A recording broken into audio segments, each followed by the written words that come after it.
A young boy, a normal morning, and a walk to the bus stop that would change history forever. On May 25, 1979, Etan Patz, a bright and innocent 6-year-old, left his home in SoHo, New York for school, but he never made it. His sudden disappearance sent shockwaves through the city and became one of the most infamous missing child cases in U.S. history. The mystery haunted investigators for decades, leading to theories, suspects, and an eventual conviction. But was the real killer ever found? Or does a darker truth still linger in the shadows? Join us as we unravel the tragic and chilling case of Etan Patz, a boy whose face became the first to be printed on milk cartons across America, igniting a nationwide movement for missing children. Chapter 1. The morning everything changed. It was a normal Friday morning in Manhattan's SoHo neighborhood.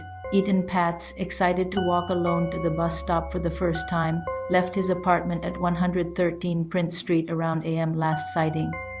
A neighbor saw Etan just 2 blocks from home, smiling, carrying his school bag and ready for the day. But something happened between his doorstep and the bus stop.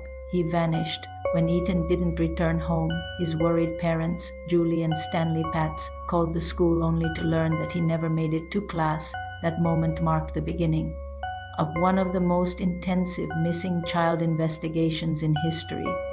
Chapter 2. The desperate search and haunting clues. The search for Etan Patz was immediate and massive. Hundreds of police officers combed the streets of SoHo and beyond. Posters flooded the city, showing Etan's bright smile. Helicopters scanned rooftops, subways were checked, but there was no trace. Then came the first eerie clue: a mysterious blue van reportedly seen in the area that morning. Witnesses recalled a suspicious man watching children near the bus stop, but no one could confirm if Etan had interacted with him. The days turned into weeks, then months, but the case remained unsolved. No ransom note, no evidence, just a child who had vanished into thin air. Chapter 3. Theories, suspects, and a decades-long mystery. Over the years, the case of Etan Patz haunted America. His disappearance led to the creation of National Missing Children's Day, but his family still had no answers. Prime suspect number 1. Ramos, a convicted pedophile with connections to Etan's babysitter. He was arrested for other crimes and even admitted to knowing Etan, but there was never enough evidence to charge him. Prime suspect number 2. Pedro Hernandez. In 2012, over 3 decades after Etan vanished, Hernandez, a former store clerk in the neighborhood, confessed to luring Etan into his basement and strangling him. But here's the twist: his confession was filled with inconsistencies, and no physical evidence linked him to the crime. Was he truly guilty, or was he just seeking attention? Chapter 4. The shocking trial and unanswered questions. In 2017, Pedro Hernandez was convicted of Etan Patz's murder and sentenced to 25 years to life. But was justice truly served?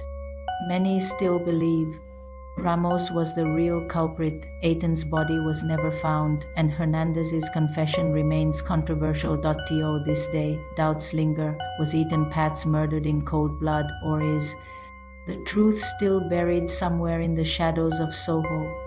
Conclusion: will we ever know the truth? Decades later, the story of Etan Patz still haunts us.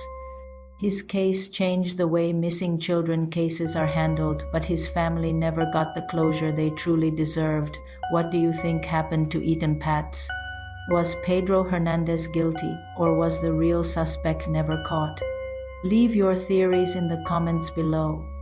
If you love true crime and unsolved mysteries, don't forget to like, subscribe, and turn on notifications for more chilling cases from the Mystery Files. Until next time, stay curious and stay safe.